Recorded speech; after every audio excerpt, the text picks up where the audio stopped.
আপনারা দেখছেন শিরোনাম update, powered by Misba agro product, Arambagh, Hooghly. Co powered by Asha nursing home, new hospital road, Rampurhat, বীর।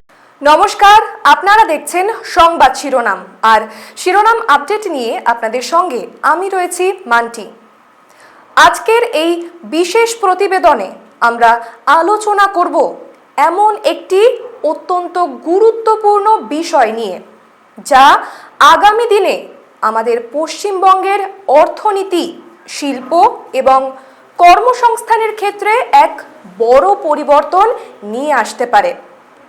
রাজ্যে খুব শিগগিরই একটি নতুন শিল্পনীতি আনার প্রস্তুতি জোর কদমে চলছে বলে জানিয়েছেন শিল্প দপ্তরের দায়িত্বপ্রাপ্ত মন্ত্রী তাপস রায়। বিভিন্ন প্রশাসনিক সূত্রের পাওয়া তথ্য অনুযায়ী এই নতুন নীতির প্রধান লক্ষ্যই হবে রাজ্যে নতুন বিনিয়োগ টানা, নতুন কারখানা ও শিল্প স্থাপনের প্রক্রিয়াকে অনেক বেশি সহজ করে তোলা এবং তরুণদের জন্য কর্মসংস্থানের সুযোগ বাড়ানো। সংবাদ মাধ্যমের একাধিক প্রতিবেদন অনুযায়ী সরকার হয়তো চলতি আগস্ট মাসেই এই নতুন শিল্পনীতি আনুষ্ঠানিকভাবে প্রকাশ করতে পারে। এখন প্রশ্ন উঠছে, কেন এই মুহূর্তে একটি নতুন শিল্পনীতির প্রয়োজন হয়ে পড়ল? আমরা সবাই দেখছি আজকাল বিশ্বজুড়ে বিনিয়োগ টানার জন্য প্রচণ্ড প্রতিযোগিতা চলছে। আমাদের দেশের প্রতিটি রাজ্যই নতুন নতুন বিনিয়োগকারীদের নিজেদের দিকে আকর্ষণ করার জন্য নিত্য নতুন নীতি তৈরি করছে। ঠিক সেই প্রেক্ষাপটে দাঁড়িয়ে পশ্চিমবঙ্গ সরকারও এবার নতুন উদ্যোগ নিতে চলেছে। প্রশাসনিক মহলের মতে সরকারের এই নতুন নীতিতে মূলত কয়েকটি বিষয়ের ওপর বিশেষ নজর দেওয়া হতে পারে, যেমন রাজ্যে নতুন নতুন শিল্পাঞ্চল গড়ে তোলা, দেশি ও বিদেশি উভয় ধরনের বিপুল বিনিয়োগ আকর্ষণ করা, নতুন ব্যবসা শুরু করার প্রশাসনিক অনুমোদন প্রক্রিয়াকে আরও সহজ ও দ্রুত করা, ক্ষুদ্র, মাঝারি ও বৃহৎ সব ধরনের শিল্পকেই নতুন প্রেরণা দেওয়া এবং রাজ্যের যুবকদের জন্য কাজের নতুন পথ তৈরি করা। যদিও সরকারি পর্যায়ে এখনো পর্যন্ত এই পূর্ণাঙ্গ নীতির খসড়া বা নথি প্রকাশিত হয়নি, তবে একটি পরিপূর্ণ শিল্প বান্ধব পরিবেশ তৈরির লক্ষ্যেই যে জোর আলোচনা চলছে তা প্রশাসনিক সূত্রে জানা যাচ্ছে। আজকের দিনে দাঁড়িয়ে সাধারণ মানুষের কাছে সবচেয়ে বড় প্রশ্ন হলো, এই নীতির মূল লক্ষ্য কি শুধুই কর্মসংস্থান? আমাদের রাজ্যের বহু শিক্ষিত তরুণ তরুণী বহুদিন ধরে একটি ভালো ও স্থায়ী কাজের প্রত্যাশায় রয়েছেন। অর্থনৈতিক বিশেষজ্ঞদের মতে রাজ্যে যদি সত্যি নতুন নতুন শিল্প গড়ে ওঠে, তবে শুধু সরাসরি কারখানাতেই কাজ তৈরি হবে না, তার পাশাপাশি পরিবহন, নির্মাণ কাজ, তথ্য প্রযুক্তি, নানান ধরনের পরিষেবা, লজিস্টিক্স, নিরাপত্তা ব্যবস্থা এবং খাদ্য সরবরাহের মতো বিভিন্ন ক্ষেত্রে প্রচুর পরোক্ষ কাজের সুযোগও তৈরি হতে পারে।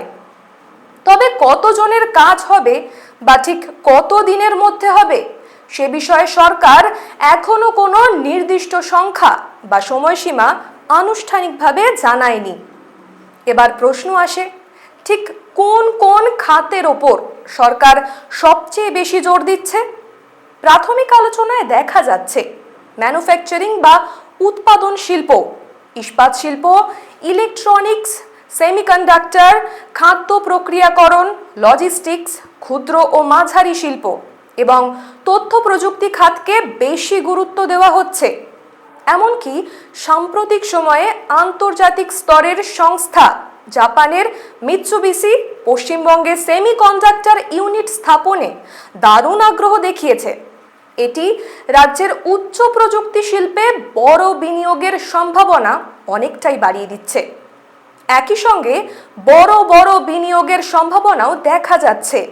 সরকারি সূত্রে জানা গেছে, শ্যাম স্টিলের একটি বড় ইস্পাত প্রকল্প, দুর্গাপুর ও মেজিয়ায় নতুন শিল্প সম্প্রসারণ এবং আমুলের একটি নতুন প্রকল্প নিয়েও বড় ধরনের কথাবার্তা এগিয়েছে। এই প্রকল্পগুলি বাস্তবে রূপ পেলে শিল্প উৎপাদনের সাথে সাথে নতুন কর্মসংস্থানের বড় সুযোগ তৈরি হতে পারে। এই বিষয়ে শিল্পমন্ত্রী তাপস রায় তিনি কি বলেছেন শোনাবো। 650 কোটি টাকা বিনিয়োগ করছে, এটা বহু শয় হাজার হাজার কোটি টাকার বিনিয়োগ বাংলায় হবে, যাতে বাংলার ছেলে মেয়েরা যার যা যোগ্যতা অনুযায়ী তারা কাজ পেতে পারে, চাকরি করতে পারে। এবং এখানে সেটা তো শিল্প না হলে হবে না, সরকারি চাকরির বাইরেও শিল্পের কর্মসংস্থান যদি না হয় তাহলে ঘুরে দাঁড়ানো যায় না, কোনো রাজ্যের পক্ষেই সম্ভব নয়। তো পশ্চিমবাংলাতে তো 15 বছরে শিল্প হয়নি। কিন্তু দিন শেষে তো থেকেই যায় মূল প্রশ্নটি, এই নতুন শিল্পনীতি কি সত্যি পশ্চিমবঙ্গে শিল্পায়নের একটি একদম নতুন অধ্যায় শুরু করতে পারবে? রাজ্যে কি বিপুল বিনিয়োগ বাস্তবে আসবে?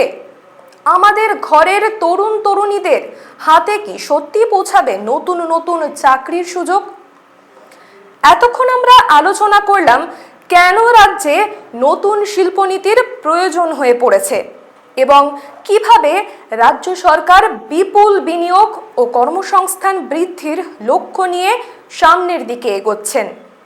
প্রতিবেদনের এই অংশে আমরা বিশদে জানব সরকারের নতুন পরিকল্পনায় ঠিক কোন কোন খাতে সবচেয়ে বেশি জোর দেওয়া হচ্ছে, বিনিয়োগকারীরা ঠিক কি কি বাড়তি সুবিধা পেতে পারেন এবং এই সব কিছুর প্রকৃত অর্থ সাধারণ মানুষের জন্য কি হতে চলেছে। বিনিয়োগকারীদের আকৃষ্ট করতে সরকার এবার একেবারে নতুন কৌশল গ্রহণ করতে চলেছে। শিল্প দপ্তরের তরফ থেকে ইঙ্গিত দেওয়া হয়েছে নতুন নীতিতে, অর্থাৎ ইজ অফ ডুইং বিজনেস, সহজে ব্যবসা করার পরিবেশ তৈরি করাকে সবচাইতে বেশি অগ্রাধিকার দেওয়া হচ্ছে। কোনো শিল্প স্থাপনের জন্য সরকারি অনুমোদন পাওয়া, জমি সংক্রান্ত বিভিন্ন জটিল প্রশাসনিক প্রক্রিয়া শেষ করা, প্রয়োজনীয় অবকাঠামোগত সহায়তা দেওয়া এবং নানাবিধ আর্থিক উৎসাহ ভাতা দেওয়ার জন্য একটি মসৃণ রূপরেখা তৈরি করা হচ্ছে। সব ঠিক থাকলে সরকার আগস্ট মাসেই এই নীতি সামনে আনবে। যদি আমরা নজর দিই তবে দেখব বেশ কয়েকটি বিশেষ শিল্পক্ষেত্রে সরকার দারুণ গুরুত্ব দিচ্ছে। ইস্পাত শিল্প, ইলেকট্রনিক্স ও সেমিকন্ডাক্টর, আইটি বা তথ্য প্রযুক্তি, কৃষি ও খাদ্য প্রক্রিয়াকরণ, ক্ষুদ্র ও মাঝারি শিল্প, লজিস্টিক্স এবং রপ্তানিমুখী উৎপাদন খাতের ওপর বিশেষ নজর দেওয়া হচ্ছে। বিশেষ করে আধুনিক প্রযুক্তি নির্ভর ম্যানুফ্যাকচারিং শিল্পকে রাজ্যে নিয়ে আসাই এখন মূল লক্ষ্য। ইতিমধ্যেই মেজিয়ায় শ্যাম স্টিলের প্রস্তাবিত নতুন বিনিয়োগ, দুর্গাপুরে বিশাল ইস্পাত প্রকল্প, আমুলের নতুন প্রস্তাব এবং আন্তর্জাতিক স্তরের বিভিন্ন নামী সংস্থার আগ্রহ রাজ্য জুড়ে এক নতুন আশার আলো দেখাচ্ছে। এসব বড় প্রকল্প সত্যি সত্যি চালু হলে রাজ্যে যেমন উৎপাদন বৃদ্ধি পাবে, তেমনি স্থানীয় স্তরে অসংখ্য মানুষের কাজের সুযোগ তৈরি হতে পারে। তাহলে কি রাজ্যের সব জেলাই এই নতুন শিল্পনীতির সুফল পাবে? শিল্প বিশেষজ্ঞদের ধারণা অনুযায়ী দুর্গাপুর আসানসোল শিল্পাঞ্চল, মেজিয়া হলদিয়া, কলকাতা ও তার সংলগ্ন বিস্তীর্ণ এলাকা এবং উত্তরবঙ্গের কয়েকটি বিশেষ অংশে নতুন শিল্প গড়ে ওঠার প্রবল সম্ভাবনা রয়েছে।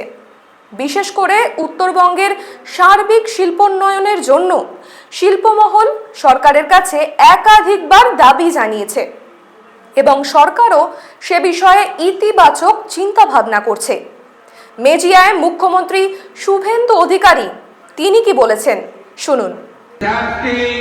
आज भूमि पूजन कर दिया, 15,000 करोड़ का निवेश होगा, 20,000 लोग का नौकरी मिलेगा। ये पश्चिम बंगाल के लिए आज बहुत खुशी का दिन है।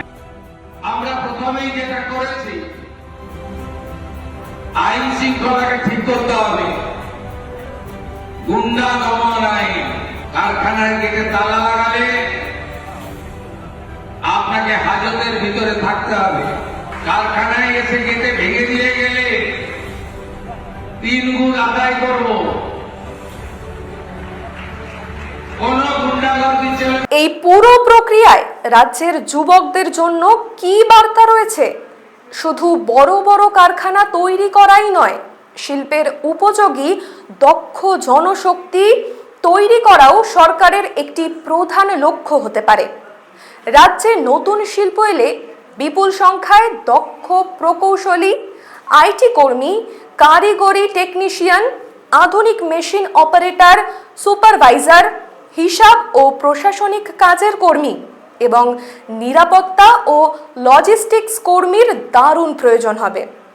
তবে ঠিক কত হাজার বা কত লক্ষ চাকরি তৈরি হবে সে বিষয়ে সরকার এখনো পর্যন্ত নির্দিষ্ট কোনো সংখ্যা প্রকাশ করেনি। অবশ্য এই পথের সামনে চ্যালেঞ্জও কিন্তু কিছু কম নেই। বিশেষজ্ঞরা স্পষ্টভাবে বলছেন, শুধুমাত্র একটি সুন্দর শিল্পনীতি তৈরি বা ঘোষণা করলেই কিন্তু কাজ শেষ হয়ে যায় না। কাগজ কলমে থাকা নীতিকে মাঠে নেমে দ্রুত বাস্তবায়ন করা, জমি নিরবিচ্ছিন্ন বিদ্যুৎ, ভালো রাস্তা, উপযুক্ত দক্ষ কর্মী সরবরাহ এবং সম্পূর্ণ প্রশাসনিক স্বচ্ছতা নিশ্চিত করা অত্যন্ত জরুরি। বিনিয়োগকারীদের পূর্ণ আস্থা অর্জন করা এবং সব প্রকল্পকে সময় মতো চালু করাই হবে রাজ্য সরকারের আসল ও সবচেয়ে বড় পরীক্ষা।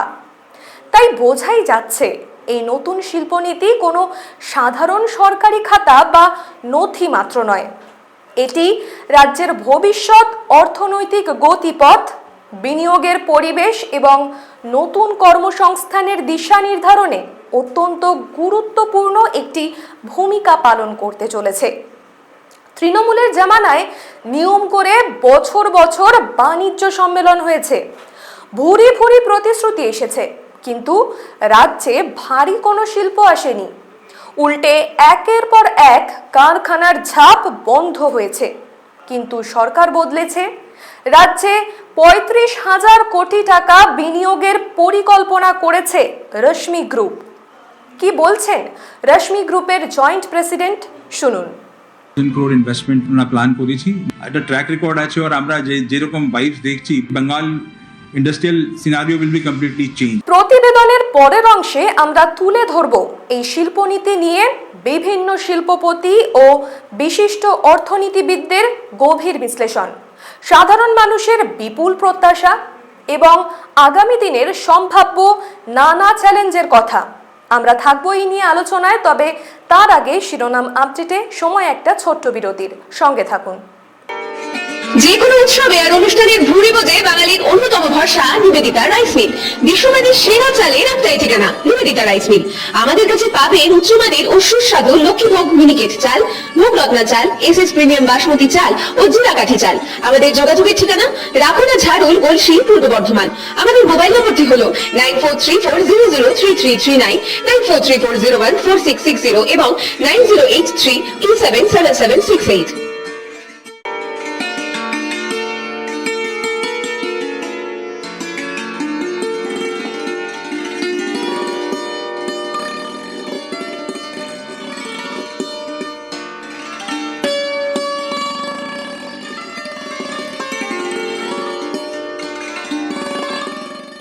আপনারা দেখছেন শিরোনাম update, powered by Misba agro product, Arambagh, Hooghly. Co powered by Asha nursing home, new hospital road, Rampurhat, বীর। ফিরে এলাম বিরতির পর। সঙ্গে থাকার জন্য ধন্যবাদ। আপনারা দেখছেন শিরোনাম আপডেট। এই পর্যন্ত আমরা বিস্তারিত জেনেছি রাজ্যে নতুন শিল্পনীতি আসার প্রস্তুতি, সরকারের সম্ভাব্য পরিকল্পনা এবং এর ফলে তৈরি হওয়া নানাবিধ নতুন সুযোগের কথা। এবার আমরা অত্যন্ত সহজ ভাষায় বিশ্লেষণ করব এই পুরো উদ্যোগটি বাস্তবে রূপ পেলে আমাদের সামনে ঠিক কি কি বিশাল সুযোগ আসতে পারে, আর ঠিক কোন কোন কঠিন চ্যালেঞ্জের মুখোমুখি আমাদের হতে হবে। রাজ্যের সার্বিক অর্থনৈতিক উন্নয়নে শিল্পের গুরুত্ব আসলে কতটা? যে কোনো সমাজ বা রাজ্যের সামগ্রিক অগ্রগতির মূল চালিকা শক্তি হলো শিল্প। যখন একটি অঞ্চলে নতুন কোনো শিল্প কারখানা স্থাপিত হয়, তখন শুধু সেই কারখানার চার দেওয়ালের ভেতরেই যে মানুষের কাজ হয় তা কিন্তু নয়, তার পাশাপাশি আরও বহু অনুষঙ্গিক ক্ষেত্রেও নতুন নতুন কাজের বিরাট সুযোগ তৈরি হয়ে যায়। উদাহরণ হিসাবে বলা যায় পরিবহন ও লজিস্টিক ব্যবসা, নির্মাণ শিল্প, স্থানীয় হোটেল ও রেস্তোরাঁ, নানান ধরনের ছোট ছোট দোকানপাট, গুদামজাতকরণ, সিকিউরিটি বা নিরাপত্তা পরিষেবা, আইটি সাপোর্ট এবং রক্ষণাবেক্ষণ কাজের মতো বহু ক্ষেত্র এক ধাক্কায় ভীষণ সক্রিয় হয়ে ওঠে। অর্থনীতিবিদদের মতে একটি বড় শিল্প প্রকল্পকে কেন্দ্র করে তার আশেপাশে অসংখ্য ছোট ও মাঝারি ব্যবসা স্বয়ংক্রিয়ভাবে গড়ে ওঠে, যা স্থানীয় সাধারণ মানুষের অর্থনীতিকে অনেক বেশি শক্তিশালী ও মজবুত করে তোলে। এখন দেখা যাক আমাদের রাজ্যের তরুণ সমাজের মূল প্রত্যাশাটা ঠিক কী। পশ্চিমবঙ্গের অসংখ্য ছেলে মেয়ে প্রতি বছর ভালো ভালো ডিগ্রি নিয়ে উচ্চশিক্ষা শেষ করে উপযুক্ত কাজের আশায় দীর্ঘদিন ধরে অপেক্ষা করে থাকেন। সঠিক সুযোগের অভাবে বাধ্য হয়ে অনেক মেধাবী তরুণ তরুণীকে নিজেদের পরিবার ছেড়ে অন্য রাজ্যে বা এমনকি বিদেশেও পাড়ি দিতে হয়। এই কঠিন পরিস্থিতিতে রাজ্যে যদি সত্যি নতুন শিল্প আসে এবং প্রকল্পগুলি যদি দ্রুত চালু হয়, তবে আমাদের ঘরের ছেলেমেয়েরা নিজের রাজ্যের মাটিতেই নিজেদের যোগ্যতা অনুযায়ী কাজের সুযোগ পাবে। এটি নিঃসন্দেহে একটি খুব বড় স্বস্তির খবর। তবে আমাদের একই সাথে মনে রাখতে হবে, সরকার কিন্তু এখনো নির্দিষ্ট কোনো কাজের সংখ্যা বা প্রকল্প চালুর সময়সীমা ঘোষণা করেননি। তাই আগ বাড়িয়ে কোনো অসত্য বা ভিত্তিহীন সংখ্যায় বিশ্বাস না করাই বুদ্ধিমানের কাজ হবে। এবার প্রশ্ন উঠছে, যারা টাকা বিনিয়োগ করবেন সেই বিনিয়োগকারীরা আসলে রাজ্য সরকারের কাছে ঠিক কি কি সুবিধা চান? শিল্পমহলের সাথে কথা বলে বোঝা যায় বিনিয়োগের ক্ষেত্রে কয়েকটা জিনিস তাদের কাছে খুবই গুরুত্বপূর্ণ। প্রথমত, কোনো ঝামেলা ছাড়া খুব দ্রুত সরকারি ছাড়পত্র বা অনুমোদন পাওয়া। দ্বিতীয়ত, উন্নত মানের সড়ক যোগাযোগ, 24 ঘন্টা নিরবচ্ছিন্ন বিদ্যুৎ ও জলের সুব্যবস্থা। তৃতীয়ত, কাজের জন্য যোগ্য ও দক্ষ কর্মী। চতুর্থত, একটি স্থায়ী ও স্বচ্ছ সরকারি নীতি এবং সমস্যা সমাধানের দ্রুত আধুনিক ব্যবস্থা। সরকার যদি এই দিকগুলো সঠিকভাবে নিশ্চিত করতে পারে, তবে রাজ্যে দেশি বিদেশি বিনিয়োগ আসা অনেকটাই সহজ হয়ে যাবে। এর পাশাপাশি আমাদের ক্ষুদ্র ও মাঝারি শিল্পের ভূমিকাও কিন্তু কোনো অংশে কম নয়। শুধু বড় বড় কারখানা নয়, আমাদের রাজ্যে কর্মসংস্থানের সবচেয়ে বড় উৎস হলো এই ক্ষুদ্র ও মাঝারি শিল্পক্ষেত্র। নতুন নীতিতে যদি এই ছোট ছোট উদ্যোগগুলিকে পর্যাপ্ত আর্থিক সাহায্য, আধুনিক প্রযুক্তিগত সহযোগিতা এবং পণ্য বিক্রির ভালো বাজারের সুযোগ করে দেওয়া যায়, তবে জেলার প্রতিটি কোনায় কোনায় ছোট ছোট শিল্পের একটি বিরাট বিপ্লব ঘটে যেতে পারে।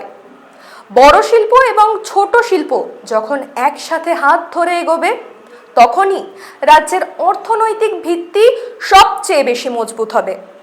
কিন্তু কৃষি ও শিল্প কি একে অপরের বিরোধী? পশ্চিমবঙ্গ মূলত একটি কৃষি প্রধান রাজ্য, তবে অর্থনীতির আধুনিক উন্নয়নের জন্য শিল্পের প্রসারও সমানভাবে প্রয়োজন। বিশেষজ্ঞরা মনে করেন কৃষি ও শিল্প কখনোই একে অপরের প্রতিদ্বন্দ্বী নয়, বরং আমাদের উৎপাদিত কৃষি পণ্য প্রক্রিয়াকরণ, প্রচুর কোল্ড স্টোরেজ বা হিমঘর তৈরি এবং উন্নত খাদ্য প্রক্রিয়াকরণ ব্যবস্থার মাধ্যমে কৃষি ও শিল্প দুই ক্ষেত্রেই একে অপরকে ভীষণভাবে সাহায্য করতে পারে। তাহলে এই পুরো পরিকল্পনার আসল চ্যালেঞ্জগুলো ঠিক কোথায় লুকিয়ে রয়েছে? যে কোনো নতুন নীতির মূল সাফল্য নির্ভর করে কয়েকটি বিশেষ বিষয়ের ওপর। প্রথমত, নীতির সঠিক ও দ্রুত বাস্তবায়ন। দ্বিতীয়ত, কথা অনুযায়ী সময় মতো প্রকল্প শুরু করা। তৃতীয়ত, বড় বড় বিনিয়োগকারীদের মনে পূর্ণ আস্থা তৈরি করা। এবং চতুর্থত, শিল্পক্ষেত্রের প্রয়োজন অনুযায়ী রাজ্যেই উপযুক্ত দক্ষ কর্মী তৈরি করা। শুধু মুখের কথা বা কাগজের ঘোষণায় কিন্তু কোনো পরিবর্তন আসবে না। বাস্তবে কত দ্রুত কারখানা গড়ে উঠছে সেটাই হবে রাজ্য সরকারের মূল পরীক্ষা। সাধারণ মানুষের চাওয়া কিন্তু খুবই স্পষ্ট ও সরল। রাজ্যের মানুষ চান নিজেদের ঘরের কাছে কাজের সুযোগ তৈরি হোক, নতুন নতুন কারখানা তৈরি হোক, ব্যবসা বাণিজ্যের একটা সুন্দর সুস্থ পরিবেশ গড়ে উঠুক এবং আমাদের রাজ্যের অর্থনীতি আবার আগের মতো চাঙ্গা হয়ে উঠুক। এখন দেখার সরকারের উদ্যোগ এই আশাকে কতটা বাস্তবে রূপ দিতে পারে। প্রতিবেদনের শেষ অংশে আমরা দেখে নেব সরকারের আগামী পদক্ষেপ ঠিক কী হতে পারে এবং সামগ্রিকভাবে এই উদ্যোগ আমাদের সবার জীবনের জন্য ঠিক কতটা তাৎপর্যপূর্ণ। শিল্পের নতুন দিগন্তের পথে পশ্চিমবঙ্গ, বিনিয়োগ, কর্মসংস্থান ও ভবিষ্যতের চূড়ান্ত রূপরেখা। আমরা এতক্ষণ খুব বিশদে আলোচনা করেছি যে রাজ্যের নতুন শিল্পনীতি, কোথায় কোথায় বিনিয়োগের সম্ভাবনা রয়েছে এবং কিভাবে কর্মসংস্থান বাড়তে পারে। এবার আমরা একটি সামগ্রিক দৃষ্টিভঙ্গি থেকে দেখার চেষ্টা করব আগামী দিনে এই সব কিছুর প্রকৃত প্রভাব কি হতে পারে। সরকারি সূত্র থেকে যা জানা যাচ্ছে তাতে সরকারের মূল রোডম্যাপ হলো রাজ্যে একটি শতভাগ শিল্পবান্ধব ও ইতিবাচক পরিবেশ তৈরি করা, বিপুল পরিমাণ দেশি ও বিদেশি পুঁজি টেনে আনা, নতুন উদ্যোগপতিদের সব ধরনের উৎসাহ দেওয়া, বেকারত্ব কমিয়ে কর্মসংস্থান বৃদ্ধি করা এবং সামগ্রিকভাবে পশ্চিমবঙ্গকে পূর্ব ভারতের সবচেয়ে প্রধান ও শক্তিশালী শিল্পকেন্দ্র হিসাবে গড়ে তোলা। তবে সরকারের এই ঘোষণার পর শিল্পমহল ঠিক কি ভাবছে? শিল্পপতিদের বক্তব্য অত্যন্ত পরিষ্কার। নীতি যতই ভালো হোক না কেন, তার দ্রুত ও স্বচ্ছ বাস্তবায়নই হলো সবচেয়ে আসল কথা। কোনো বিনিয়োগকারী যখন দেখেন যে একটি রাজ্যে দ্রুত সব পারমিট পাওয়া যাচ্ছে, ভালো পরিকাঠামো আছে এবং প্রশাসনিক কাজকর্মে কোনো জটিলতা নেই, তখন তিনি স্বতঃস্ফূর্তভাবেই সেখানে বিনিয়োগ করতে